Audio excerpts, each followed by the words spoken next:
Olá, meu querido, minha querida. Vamos então dar sequência à série de devocionais Ouse Acreditar no que Deus diz a seu respeito. Segunda verdade que prova sobre o que Deus diz a nosso respeito. Entender o peso do chamado ou a alegria das conquistas. No livro de Lucas, capítulo 10, verso 17, diz assim: os 72 discípulos voltaram alegres e disseram: Senhor, até os demônios se submetem a nós em teu nome. Normalmente nós olhamos as dificuldades e perdemos de vista o senso de realização que uma conquista nos trará no reino de Deus. Depois de cumprirem a tarefa, os discípulos voltaram, eles foram enviados por Jesus para uma missão e voltaram tremendamente regozijando em alegria, diz a Bíblia.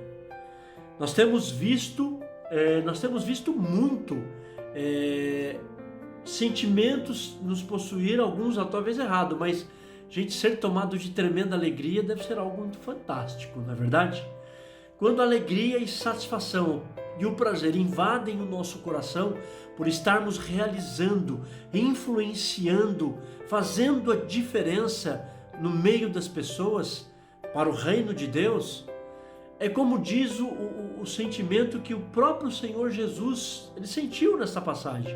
Olha o que diz o verso 21. Verso 21 do capítulo 10 diz assim: naquela hora, Jesus, exultando no Espírito, disse: eu te louvo, Pai, Senhor dos céus e da terra, porque escondeste estas coisas dos sábios entendidos e revelaste aos pequeninos. Sim, Pai, pois assim foi do teu agrado. O próprio Jesus exultou de alegria. Às vezes ficamos paralisados pelo medo ou pela timidez e não ousamos obedecer a viver de maneira extravagante para Deus. Às vezes temos medo, timidez, perdemos a oportunidade de influenciar no reino de Deus, as pessoas no reino de Deus, porque não queremos ser extravagantes. E olha que às vezes para fazer coisas que não têm bens, as pessoas são extravagantes. O grande motivo para dizer sim para o reino de Deus é: estamos honrando ao Senhor através da obediência. A nossa fé não pode ser apenas de palavras, mas tem que ser de atitudes. No capítulo 21 de Mateus, ele demonstra completamente como eram dois filhos, um de apenas retórica de palavra e o outro que na verdade cumpria com prática, obedecendo aquilo que o Pai pedia. Para ampliar o nosso entendimento, quem vive o segredo da obediência tem primazia no reino de Deus. O Senhor tinha avisado aqueles discípulos o que eles iam encontrar, em Lucas, no verso 2, 3 e 17. Encontrar dificuldades, pessoas que o rejeitariam, encontrar demônios, enfermidades. No entanto, eles não colocaram os olhos nas dificuldades, mas ousaram obedecer. E qual foi o resultado? Voltaram tremendamente possuídos de prazer e de alegria pela sensação de ser instrumento de Deus, de forma indescritível. Quando você serve pelo prazer de servir ao Senhor, sua vida tem poder sobrenatural, meus queridos. A responsabilidade de nos manter de pé é a paixão que nós temos pelo reino de Deus, por resgatar almas. E aí, se nós temos resultado nisso, resgatamos as pessoas do inferno, nossa vida é cheia de alegria. Olha, o próprio Jesus demonstrou isso. Ele falou que suportou a cruz em troca de uma alegria que lhe estava proposta. Está em Hebreus 12, 2. É verdade que o caminho é difícil, a missão é pesada, né? É muito difícil, mas a obediência gera tanto prazer. Por que será, pessoal? Porque a colheita traz em si um sentimento de significado. Olha o que diz Salmo 126, 6. Aquele que sai chorando enquanto lança a semente, voltará com cânticos de alegria, trazendo seus feixes. João também testemunha dessa alegria em 3 João, capítulo 1, verso 4.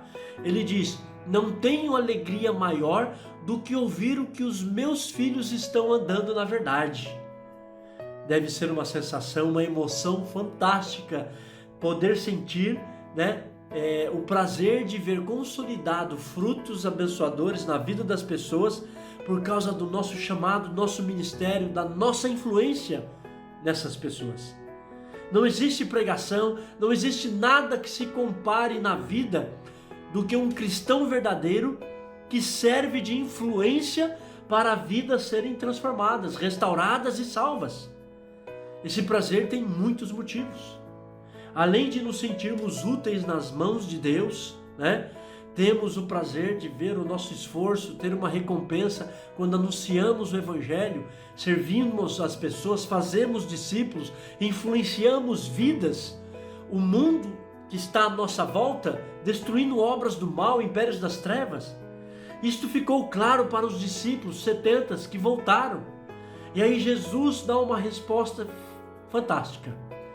Ainda no capítulo 10, versículo 18, ele respondeu: eu vi Satanás caindo do céu como relâmpago. Agora eu lhes dei autoridade para pisarem sobre cobras, escorpiões, sobre todo o poder do inimigo. Nada lhes fará dano algum. Não só os demônios são vencidos, mas o próprio Satanás é derrotado e golpeado. Agora podemos estabelecer um triunfo contra o inimigo, porque nós temos a vitória de Cristo em nossas mãos. Outrora nós éramos escravos do império das trevas, agora não. Estamos com o poder da destruição e da morte para a salvação em Cristo Jesus. Isso é maravilhoso. Agora olha o que Jesus nos garante como discípulos dele. Lucas 10, 20. Contudo, alegrem-se não somente porque os espíritos se submetem a vocês, mas porque seus nomes estão escritos no livro da vida. Em outras palavras, temos o nosso nome escrito no livro da vida, sermos representante legal do reino de Deus na terra, para agirmos em nome do Senhor, para que outros tenham o seu nome escrito no livro da vida. Isso não tem preço. Isso não tem preço. Então nós temos que estar firmados neste propósito. Porque o que nós vamos perder servir a Deus? Nada. Pelo contrário. Na verdade, mesmo que colhamos aqui resultados difíceis, determinadas coisas, podemos ter plena certeza e convicção que se fizermos conforme o Senhor nos mandou, teremos um prêmio na eternidade. E nosso trabalho não será vão no Senhor. Que você tenha um dia abençoado, em nome de Jesus.